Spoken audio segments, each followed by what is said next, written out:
My friend. So this video is going to be about charting and composition. Intermediate electric guitar, after you've already gotten through the process of knowing what your triads are, seeing a D major, maybe using the cage system so you know a C major when we play it in a secondary fingering and we scoot it up in bar, essentially is that D major. It's just a full chord that we can play staccato, and then we could use it for arpeggios, changing different notes. It also accompanies our scales. When we see these as functions of being able to move the same scales in different patterns depending on what quadrant, 1, 2, 3, that you're in on the electric. And then voice leading is another thing I'm going to talk about, but part writing works hand in hand. So when noodling, and let's say we're going to pick a key. How about like E flat? So E flat major is like a D major, but we're moving it up a half step. Now it's a weird chord to play in, but you don't have to play all the notes. You could use that C sharp, D sharp, or E flat. Being able to go something like, and use this E and know that your F minor is your minor 2, your minor 3 is your G minor, and then A flat major is your major 4. You've got a B flat as your major 5. You have your C minor as your minor 6. You've got your D sharp diminished. D diminished. And then that goes to E flat again. Once you kind of figure out what chords are, 7 notes, you don't always have to write in the key of C or the right key of G or the key of A. Sometimes people don't learn how to play E flat and they'll just put a capo here, which is completely fine. It's just one of those things that it's your preference at a certain point. I personally don't play with a capo. I like to see how the notes go forwards and backwards. Sometimes if I write songs that do have capos, it allows me to change the way that it feels by intonation. But at that point, I would modulate the song and or put another instrument on there or manipulate it in the studio. So one of the things I want to talk about today is charting. If you haven't checked out my channel, there is something called Ask a Wago, and then there's something called Songwriting 101. On Tuesdays and Mondays from 9 to 10 Hawaiian Standard Time, or your time, because they're just saved here on the channel. You can watch them at your own leisure. They talk about such things that I've just talked about here. A lot of them are composition, a lot of them are charting and chord charting. Watch a few of them. If you have any questions, cool. If that helps, put it in the comment section. I'd love to hear what your journey is as well. The idea about doing this composition, being able to play a chord like an A major, and then play an A major that has open notes, and being able to move that down to a G and then a D by playing open chords is a way to use the tuning of the guitar to play a different, more open and broad feeling. I remember one of the first ones I had was learning a Yes tune.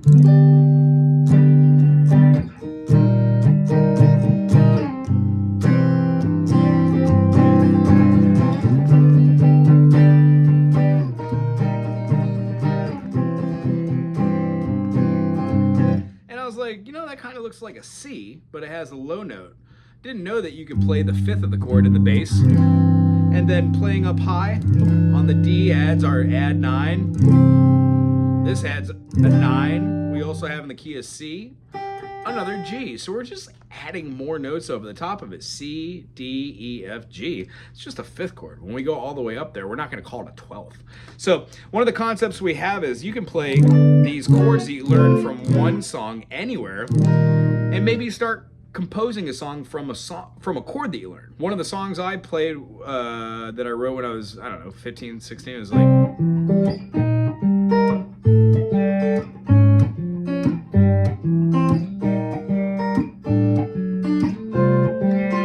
using that same chord that I learned from the Yes chord.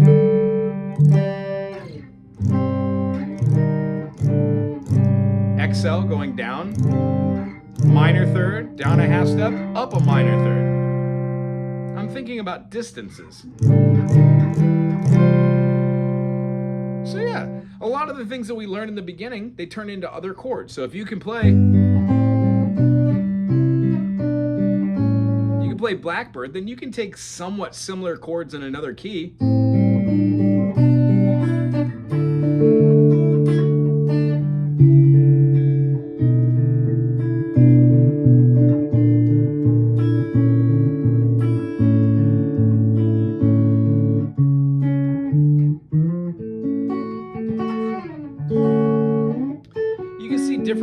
chords around, you can hear different notes by moving one note. And what happens is sometimes if you have a bassist and you know how to write a chord chart, and let's say you just wanted to do A major 7, A dominant 7, and that's your groove. A major 7, A dominant 7, major, dominant, major.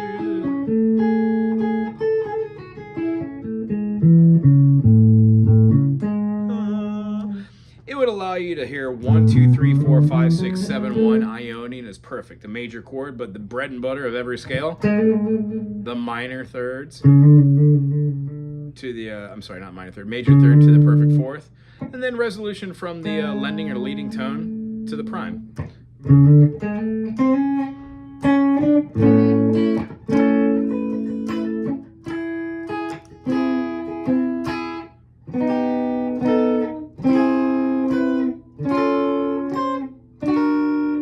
Playing around with some augmented chords might show you a different chord to play rather than playing a diminished. Always. Sometimes you could swap out augmented chords. By writing charts and by doing things that like this function, what I would say is learn the rules to basic music theory, which you can find on my website here, or you can find on this channel, YouTube rather. But the idea is cast a large net. When you watch different people's channels like myself, sometimes the things are clear, sometimes they aren't. I've watched a lot of videos and I've read a lot of books. A lot of it is also observing musicians that you like and critiquing music that you love. I critique like Emerson, Lake and Palmer, King Crimson, Frank Zappa, Pink Floyd, Fish, Grateful Dead, stuff like that.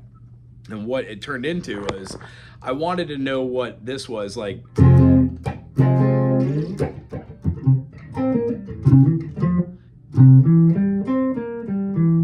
Oh, that's minor. But hear how I heard the difference right away? It's not major, it's minor. And because countless hours were spent doing this,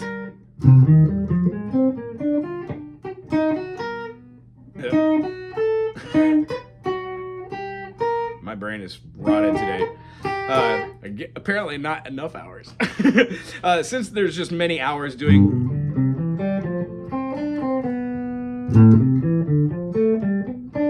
learning where these notes are that sound good together, and then countless hours of just doodling to do half steps, then whole step movements, and then minor third movements, you begin to get a vocabulary, or at least a feeling, if you don't have a vocabulary for it, to do it in real time. And the beauty of learning intermediate guitar is everybody's at their different pace.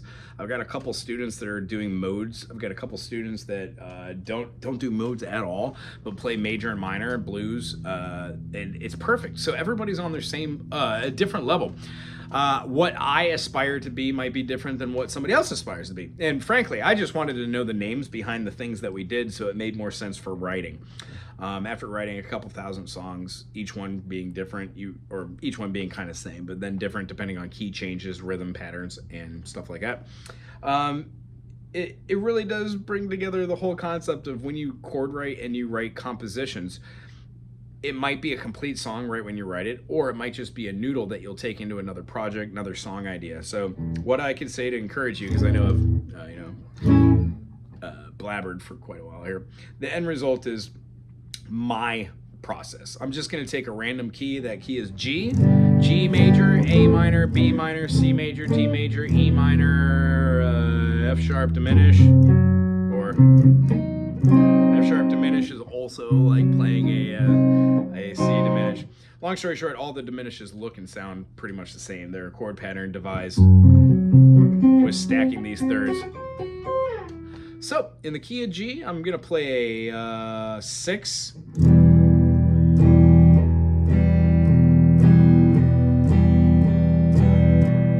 To a 2.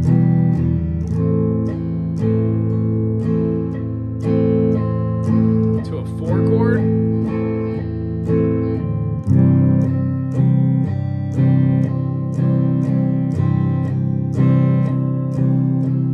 And then a 3 chord.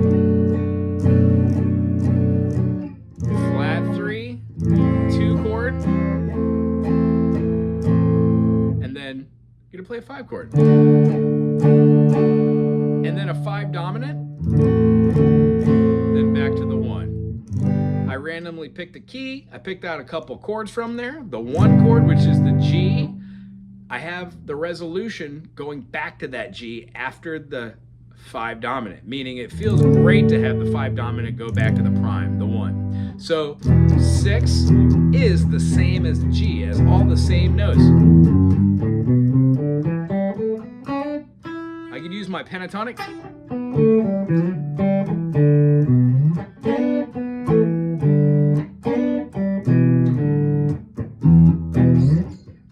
Through the major or the minor harmonic progression, it feels great to go from a 6 to a 2.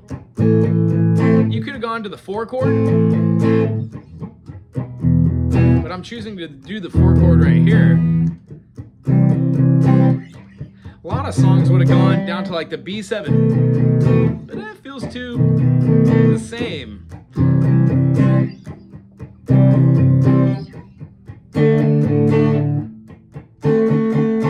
Heck, I could have gone D here, and then maybe a D augmented, and then gone right back to the E.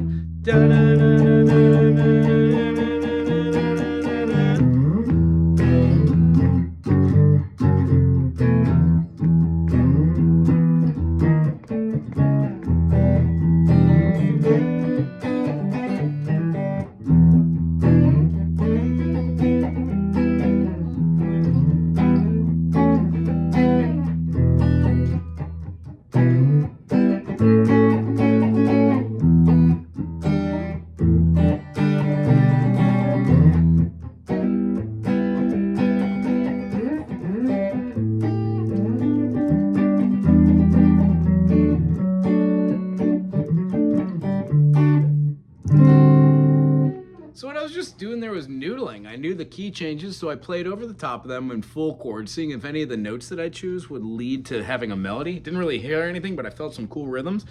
And then the E minor, maybe an arpeggiated bass.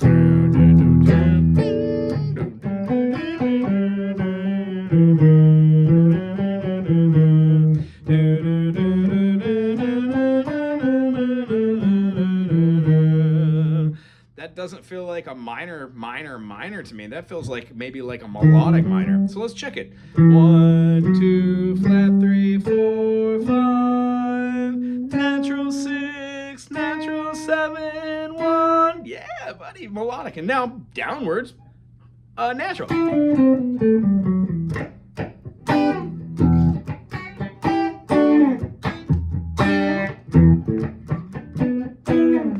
Now I try and play with dyads that are inside the key. E minor dyads feel great because they're part of our pentatonic system.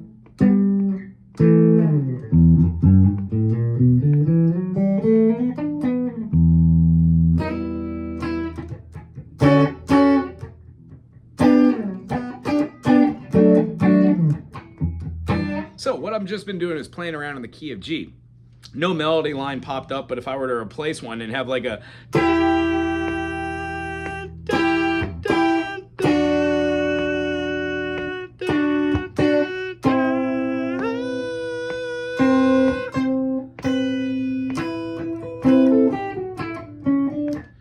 don't like that note.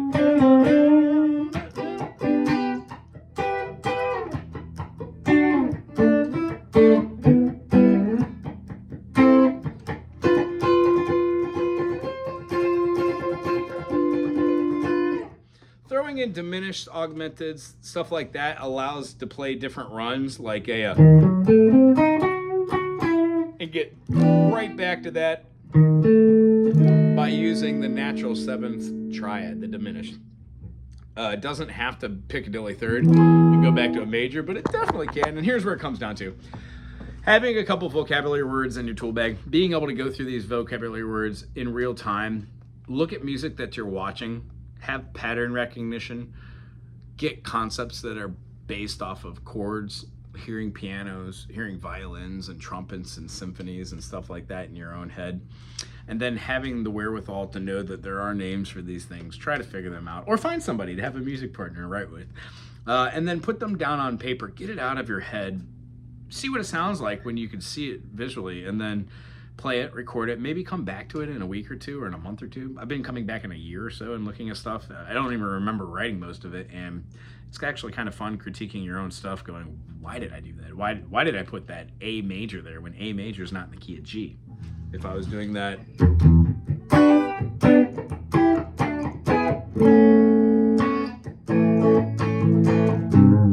Doesn't sound bad, but how would I have supposed to use that?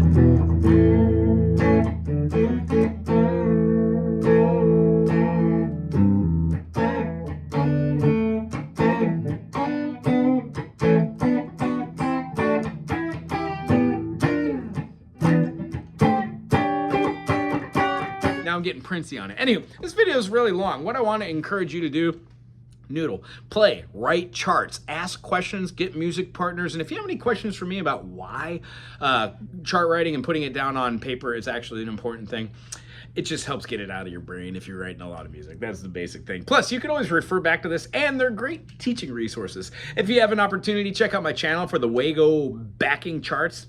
It's probably hundreds at this point, 300 or 400 songs. There are a couple thousand out there. I'll upload more, but I'm booked out till 2025, so there's no reason to book on anymore. There's one a day. Anyway, thanks much for watching this. If you made it to the end, put in the comment section 1011000101. Aloha.